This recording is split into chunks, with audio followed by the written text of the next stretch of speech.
everyone, it's Jack from Cultaholic.com. It's Friday, gotta get down on Friday, and you know what that means. It's my favourite time of the week because it's time to talk about my wrestlers of the week. What a breathless, busy week it's bloody been. There's been TakeOver, Survivor Series, Dynamite, NXT, SmackDown, Raw. There's been so much wrestling. I love a big 4 weekend, but man, does it take it out of you. But anyway, it's time for some exciting news. It's time to assign some points to my favourite wrestlers of the week. That's right, it's now time for Wrestlers of the Week. The intro tailed off a bit there, didn't it? But you get the gist of what I'm trying to say. There were so many people who could have been honourable mentions this week, so just take a pick of anyone who appeared on any card, right, in the world ever. But I do want to give a special mention, a sort of commiseration kind of mention, to Shayna Baszler, because I felt like it was her time to be Wrestler of the Week. It seemed like this was set up for her to become Wrestler of the Week. She was in that War Games match on Saturday night, and then on Sunday night she main evented Survivor Series with Becky Lynch and Bayley. Obviously things went a little bit wrong for her, and she's not ended up with any points this week. In the TakeOver match, she lost, and I thought that her team was going to win. I actually predicted they were going to win. And in the Survivor Series match, she won, but I just don't think the match was very well received. And then at the end of the show, obviously, Becky Lynch beat her up and stood tall. So commiserations to you, Shayna. I think you should probably have come out with some points at the end of the day had things gone a little bit more in your favour. But now on to this week's number 10, and it's one of the women who was victorious in that War Games match at TakeOver War Games, and her name is Candice LeRae. Candice did really, really well this week. She was made to look very strong. Often a criticism of Candice's booking has been the fact that she's just Johnny Gargano's wife, you know, she just hangs out with him in storyline. Yes, she'll have a few matches and feuds here and there, but none of them really mean as much as whatever her husband's doing. And that's wrong, because she's a great wrestler in her own right. This time, it was all about Candice. Obviously, Johnny couldn't make it because he's injured, and that's unfortunate, but I'm glad that Candice stepped up to the plate and was able to stand on her own as a really entertaining member of the roster. Not only did she win at TakeOver War Games, but she was part of a 4-on-2 against the odds situation after Dakota Kai had mercilessly turned on Tegan Nox, and it was down to Candice and Rhea Ripley, and they were able to overcome those odds and defeat Team Shayna to win the match and to win the first ever Women's War Games match, which is a big accolade. Fair play. Candice also played her part on the weekly edition of NXT a few days ago, where she took on the recently heel-turned Dakota Kai, and even though she won the match via DQ, it was still a good and entertaining match, and Candice came out of it looking a bit rough because she got battered by a knee brace, but she's playing her part in someone else's storyline really well too. So well done, Candice. A really strong week from you. In any other week, you'd probably be gaining a few more points, but sadly, it's just one. Next up, number 9, it's time to talk about everyone's favourite, the big dog, Roman Reigns. Now obviously Reigns doesn't often make it on the Wrestlers of the Week. Since coming back from his whole leukemia situation, and we're really glad that he came back and can now be a regular part of wrestling once again, but since then he's obviously taken a bit of a step back in terms of prominence on the card, and honestly that's been pretty good for Roman. It's given everyone a bit of a refresh. Everyone's now more excited to see Roman again, and I think that meant that his victory at Survivor Series was received pretty well. Like, think if this had happened in 2015 or 2016, Roman Reigns being the sole survivor at the end of a big Survivor Series elimination match and last eliminating a beloved indie star like Keith Lee, or whoever Keith Lee's equivalent would have been a few years ago. I think he would have been booed out of the building, but this time Roman emerged victorious, last eliminated Keith Lee, and then gave him respect after the match, gave him a little fist bump, and everyone was like, you know what, that was really, really good. And I think technically, because in the women's match, Candice and Io were not actually injured and they came back to take part in the finale of that match, I think that means that Roman is this year's only sole survivor in any match, and that's a pretty big accolade.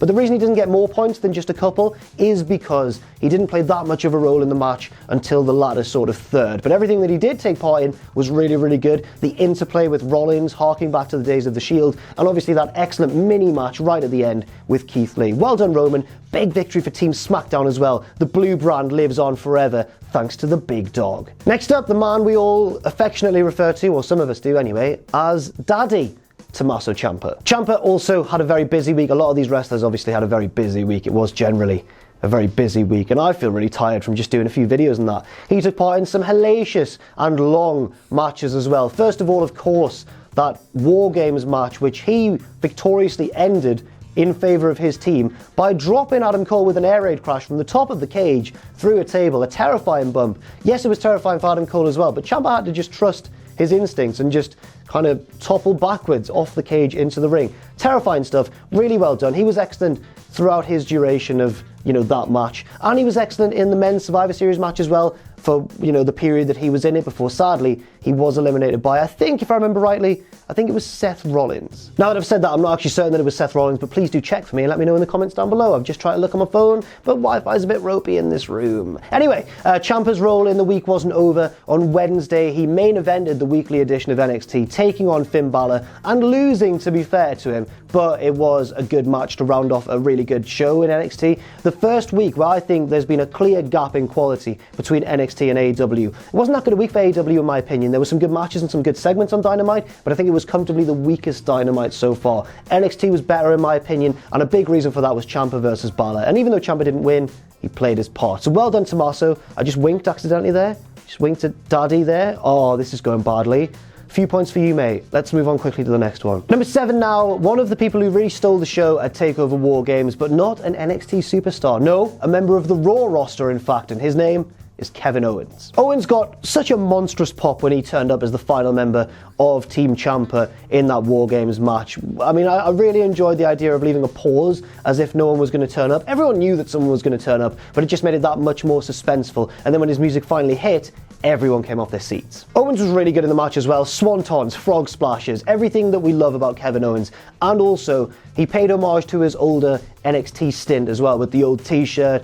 Ross pointed out that he actually had his hair cut more like it used to be in NXT as well. If that's true, excellent stuff there. Dedication to the role from Kevin Owens. Then he played his part at Survivor Series as well. And then on Raw, he is now ascending to become, I think, maybe the top babyface on Monday Night Raw, stunning Seth Rollins because Rollins was being a dick, and then facing him in the main event. It didn't go too well for Owens. He was taken out by the AOP, and then Rollins after the AOP had left as well. But I think he's positioned himself very nicely for the remainder of the year. Hopefully in the build-up to WrestleMania, Owens has a major role, and I'd like to see what happens to him next. Hopefully it's good things. Well done, Kevin Owens. 4 points for you. Next up, a man who I think had one of the more sneakily kind of quiet good weeks this week in Wrestlers of the Week, because when I was doing my research for this video and I was looking back at who had which matches and who did well and who won and who had some big victories and everything I'd taken into account for determining these rankings, I had to check twice and be like, oh yeah, he did have a really good week. It's Finn Balor. Balor had 2 huge wins this week, which kind of got overshadowed in all of the craziness involving War Games matches and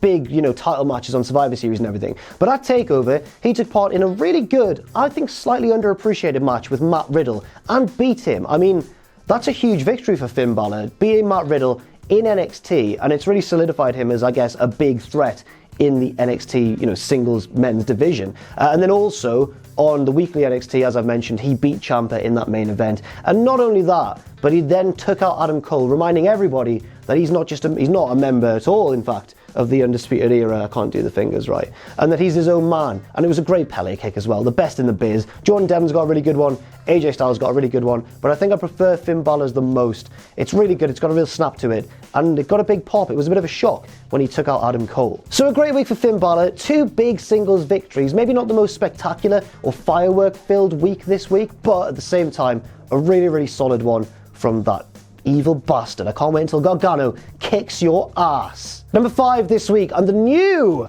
United States champion and the father of Dominic, and in a way, the father of us all, Rey Mysterio. That's right, Rey is the new United States champion after an action-packed Monday Night Raw. It was a pretty good Raw, actually. Rey triumphed in that 4-way match, cradling Ricochet to secure an immediate title shot against AJ Styles at the expense of Humberto Carrillo, who I do feel really sorry for. But that match with AJ was really good as well, and had a really exciting finish with Randall Keith Orton helping Rey Mysterio to defeat AJ Styles and become the new United States champion. AJ seems to be understandably annoyed with Randall about this. It looks like they're going to renew their old feud from WrestleMania season.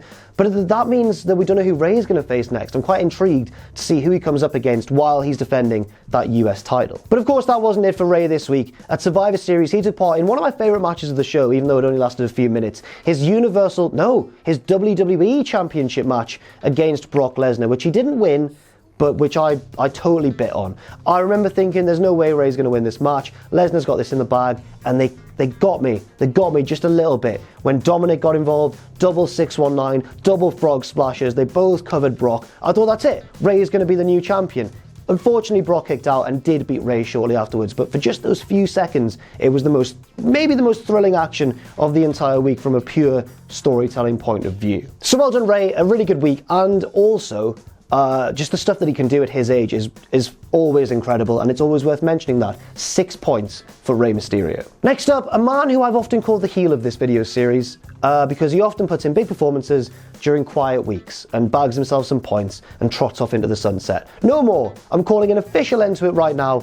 Roderick Strong is no longer the heel of Wrestlers of the Week. We're going to have to find a new one. Maybe it's Ospreay because of his dominance, I suppose. But Roddy Strong is no longer the bad guy around these parts. Strong had one of the busiest weeks out of everybody, maybe the busiest week. Let's just recap, right? So, at TakeOver, he was part of that War Games match, repping the Undisputed Era, and unfortunately he wasn't able to pick up the victory, but that's fine because he had loads more to do. On Sunday, he took part in that triple threat match, repping the NXT North American Championship against the US Champion the US Champion AJ and the IC Champion Shinsuke, and he won that match. He beat the two more prominent superstars, stealing a sneaky pinfall in classic Roddy Strong fashion on Wrestlers of the Week, to be fair, but stealing that sneaky pinfall, chucking AJ out of the ring and nabbing a little pinfall victory over Shinsuke Nakamura. But it wasn't over yet, because on Wednesday, Roddy was called into unexpected action on NXT, and by the way, did a fantastic job, because unfortunately Bobby Fish was injured when Keith Lee threw him out of the ring and he clonked his head on the floor, and we hope that Bobby Fish is okay.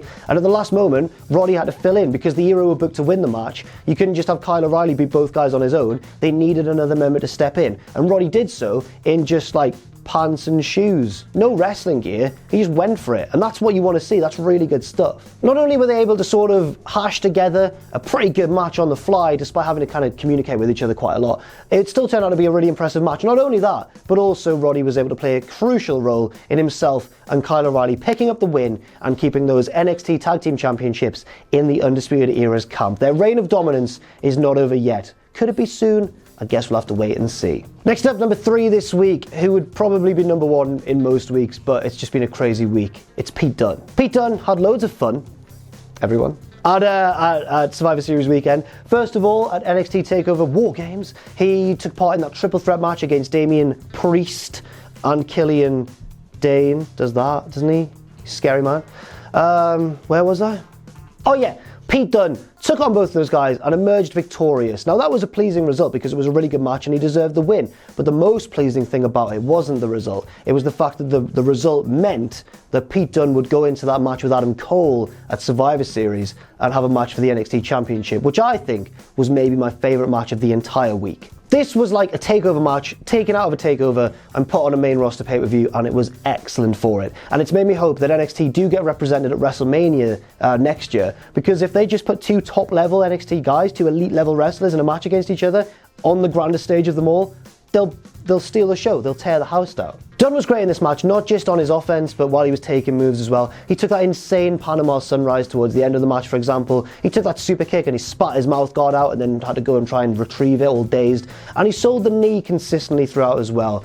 It was a great performance from Pete Dunne, a virtuoso performance from one of the best pound-for-pound wrestlers in the world today. I don't have much more to say about that from Pete Dunne. It was just a really, really impressive week. So let's move on to number 2. His opponent at Survivor Series, Adam Cole. Baby.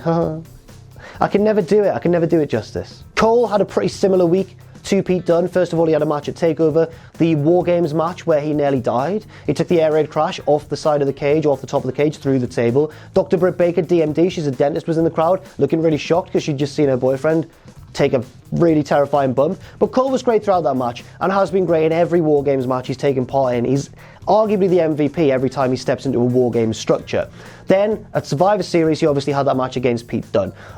As impressive as Pete Dunne was, it was Cole who picked up the victory and nailed some of those incredibly accurate super kicks that I just love to see him hit. He's maybe the best super kicker in wrestling today. The main one I'm talking about, of course, was when Pete Dunne went to do the Daniel Bryan step-up thing on the turnbuckle and flipped off backwards, and Cole just super kicked him upside down casually, like he did to Ricochet near the start of the year, I think.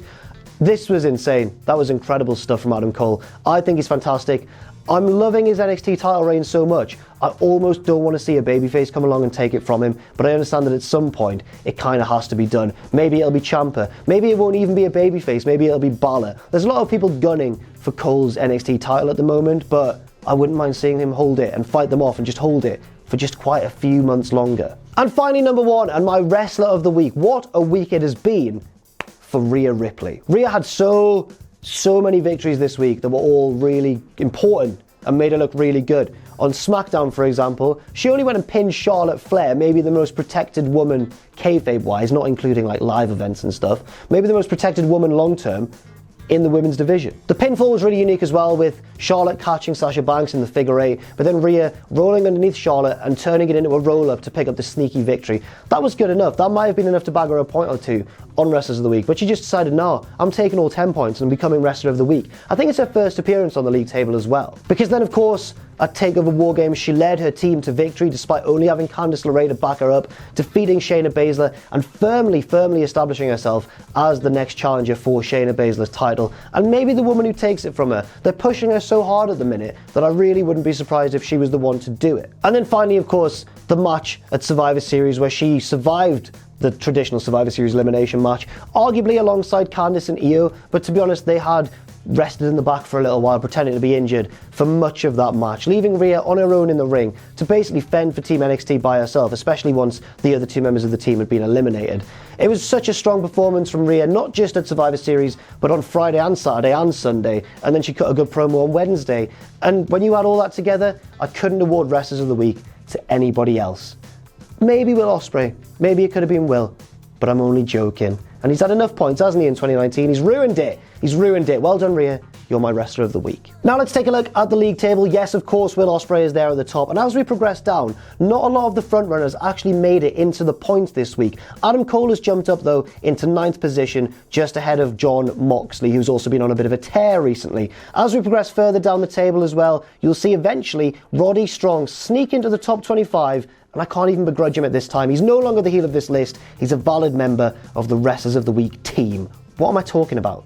Thanks for watching. Thanks very much for watching, and let us know what you think in the comments section down below. You can follow Cultaholic on Twitter at Cultaholic and on Facebook at facebook.com/Cultaholic. If you enjoy what we do, then please do check out our Patreon, patreon.com/Cultaholic, where you can pledge. And don't forget, of course, most importantly of all, to hit subscribe and to join us.